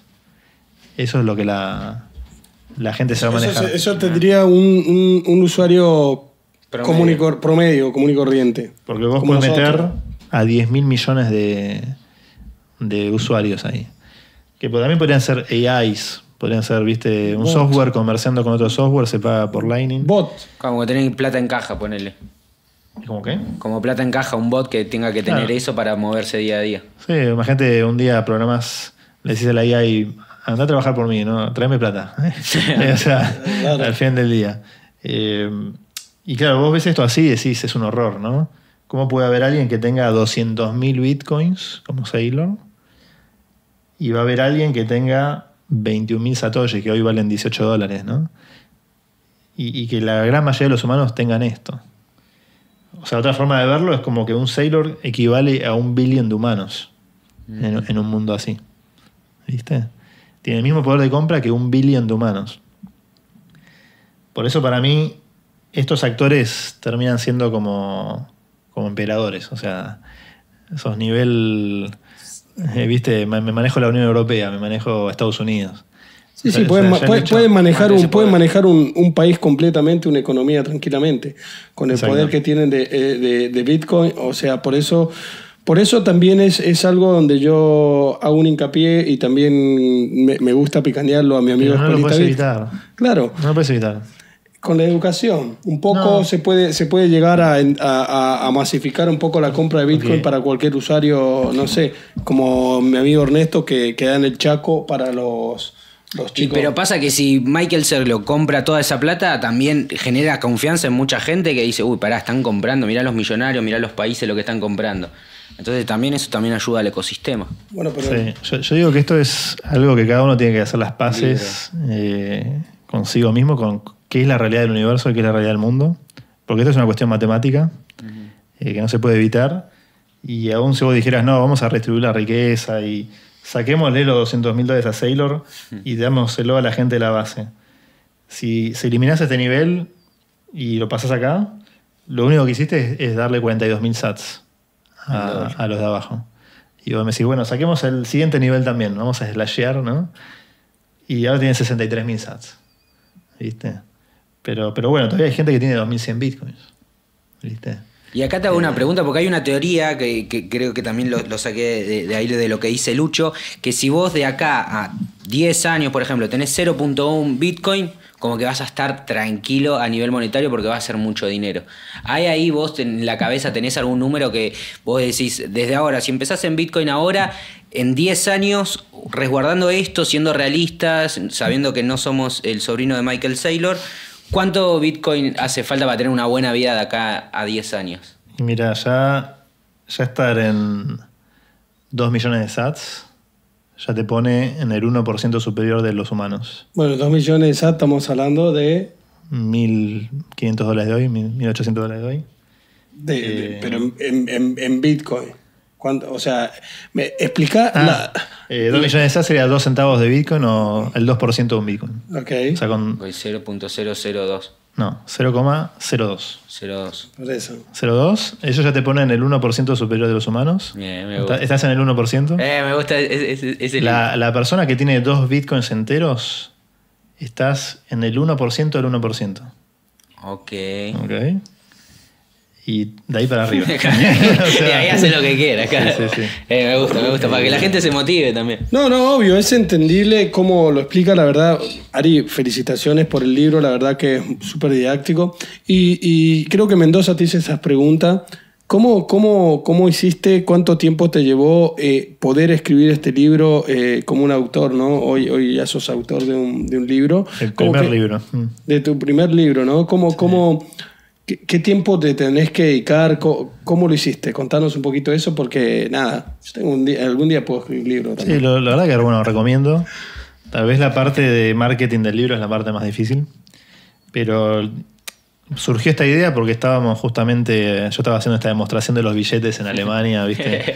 Estábamos en un meetup en Múnich y el meetup era de Bitcoin, pero fuimos con la biconeta y durante 2 horas solo hablamos de Argentina, ¿viste? Solo querían hablar de Argentina y estaban fascinados, no podían creer, el alemán, ¿viste? Que es así, no podía creer y me preguntaban, ¿cuánto pasó esto? Yo le contaba el corralito, ¿viste? Los 5 presidentes en 2 semanas, en el 2001, me digo.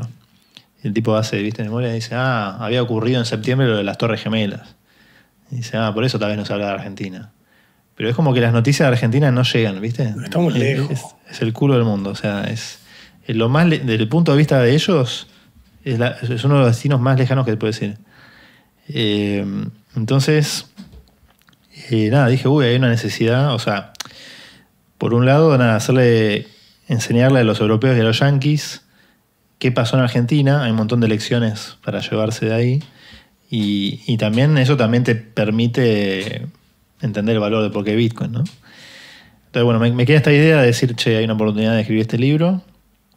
Y después está haciendo un descanso en Serbia en el verano. Y digo, bueno, voy a empezar.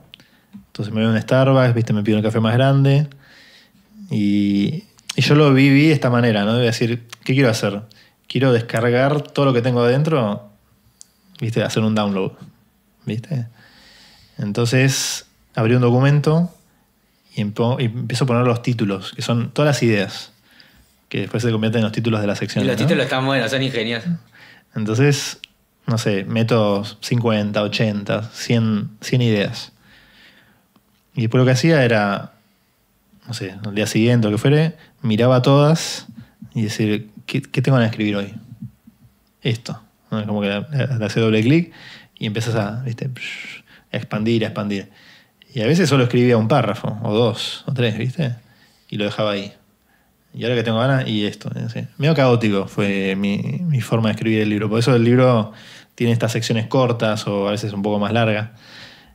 No sé, fue la manera que yo encontré escribirlo, pero está buenísimo porque, nada, uno no sabe qué hay que hacer para escribir un libro. O sea, me cuesta pensar de que pudiera escribir un libro, ¿no? Pero está buenísimo cómo lo planteaste y cómo bajás la información y todo eso para escribir, para diagramar, porque yo también, o sea, hay muchas cosas que están en mi cabeza, mucha información que he escuchado, historias de gente y que he vivido, que están buenísimas, porque cuando las cuento hay gente que se queda, ¿serio pasó esto?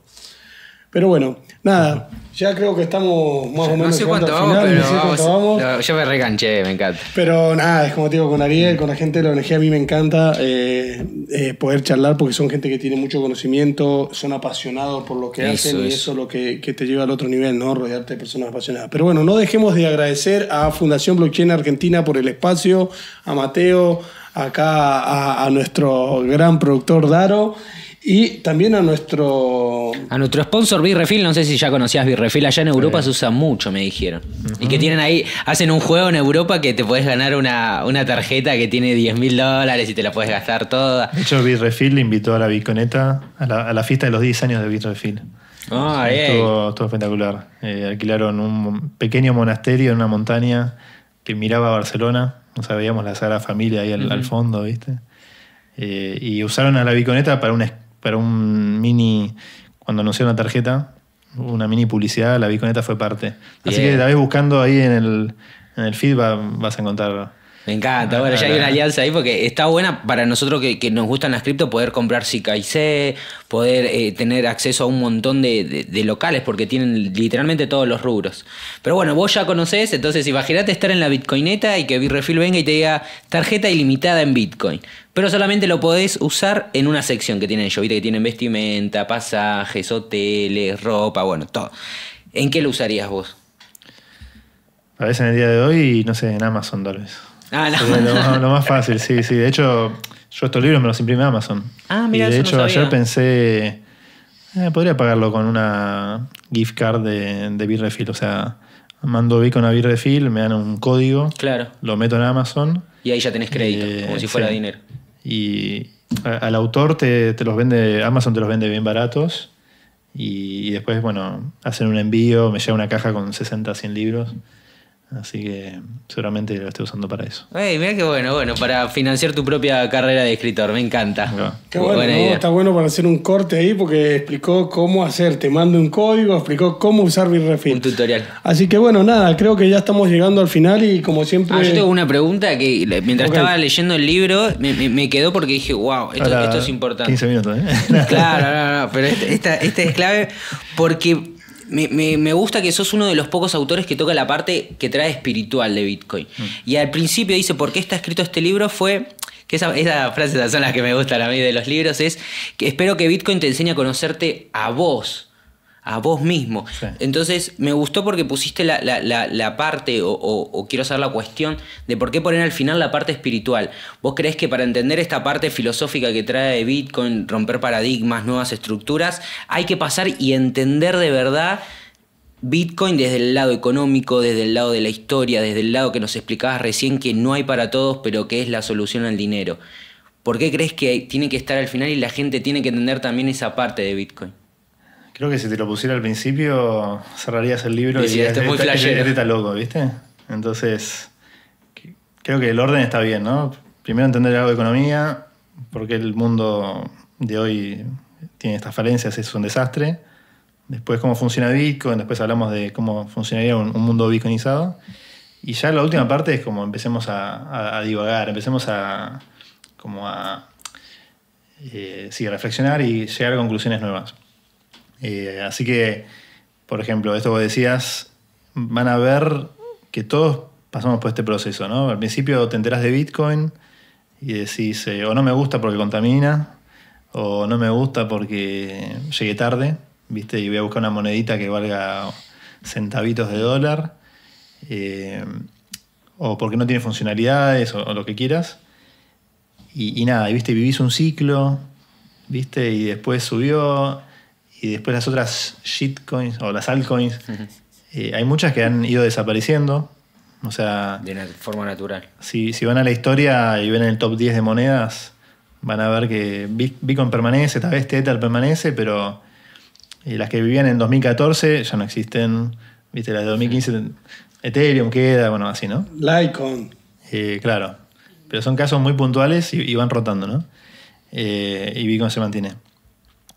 Y después decís, hasta el día de hoy tengo amigos que dicen, no, ese tren ya pasó, llegué tarde, ¿viste? Y es como que todos, el Bitcoin te empieza a golpear, ¿viste? Te empieza, o por esto que gastaste, si sacás cuentas de lo que vos gastaste en el pasado te querés matar, ¿viste? Vayan a hacer las cuentas, ¿no? Entonces, ¿qué pasa? O sea, tenés Bitcoin y o sea, lo tenés que guardar, lo que tenés que atesorar. Yo creo que en este momento esa es la mejor recomendación. O sea, seguimos en una etapa re temprana, ¿viste? Y como te digo, es como que el Bitcoin te va dando lecciones de vida, de economía, de psicología, ¿viste? Y eso te va cambiando vos.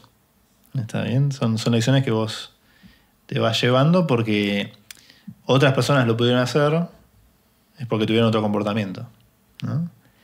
Y incluso al día de hoy, ahora estoy pensando, imagínate que si yo hubiese holdeado cientos de bitcoins, ¿qué hubiese pasado con mi vida? Tal vez hubiese gastado en drogas y mujeres, ¿viste? O sea, qué sé yo. Y me hubiese destruido la vida. Entonces tal vez hubiese sido una maldición. Entonces tal vez es que vos cambiar como persona y ser una persona del proof of work, una persona ética, y ahí ya el dinero no te destruye, ¿viste? O ya dejás de gastarlo en cosas materiales. O sea, Bitcoin se termina convirtiendo en una de las cosas más preciadas que tenés en la vida, ¿viste? Es como una energía concentrada que si la empezás a ver como esto que te decía, ¿viste? El dinero infinito que va subiendo por el resto de los tiempos, termina siendo como un legado que vos le vas a dejar a tus nietos. Entonces ya la vida es distinta, ¿no? Es un tesoro que nunca se usa, ¿viste? ¿Y si le seguís metiendo y no lo gastás? No. Queda para, en caso de emergencia, para mis hijos. Y tus hijos también, lo mismo. Y así. Te digo, esto, por eso, esa sección del libro, yo creo que puede cambiar el comportamiento de los humanos. Y lo mismo, ¿qué implica estar vivo? Porque nosotros nos tocó lamentablemente vivir el fiat y una vida que está como en modo difícil. O sea, una vida que mi dinero se me destruye y cada vez me compra menos y cada vez soy más pobre, ¿viste? Y tengo que hacer algo. No, qué distinto es vivir una vida como más benevolente. Una vida que, che, el año que viene es más fácil que este año. Qué bueno. Che, el año que viene después va a estar mejor. Y el otro, dentro de 5 o 10 años está... ¿Viste? Y no te digo que te trae el cielo a la tierra, pero... No, hay una frase que dijo Dieguito Saldívar, que dijo que el Bitcoin puede traer la paz a la tierra, y creo que ahí coincido, porque al ser ¿por qué hay guerra? Por dinero. ¿Sí? Entonces, sí, el Bitcoin es totalmente descentralizado, es inconfiscable, no existirían guerras. Claro, y también el fiat guerra se por usa, o sea, el dólar, el euro, todo eso, es una herramienta de guerra porque el fiat es necesario para hacer la guerra. Es decir, cuando no sé, la Primera Guerra Mundial, ¿viste? O Segunda Guerra Mundial, no sé si era Alemania falsificando libras esterlinas de Inglaterra para pagar y para destruirle la moneda al otro, hacer una guerra económica. Y lo mismo, es como que las guerras en esos escenarios del mundo fiat prosiguen hasta que toda la economía está destrozada y no hay más nada que extraer, ¿viste? Como hasta las últimas consecuencias es lo que te permite hacer el fiat, ¿viste? En cambio, eso que vos decías, en el Bitcoin eso no lo tenés, ¿viste? Si todo el mundo se pasa a Bitcoin, ya no puedes extraer valor de la gente a control remoto. Así que bueno.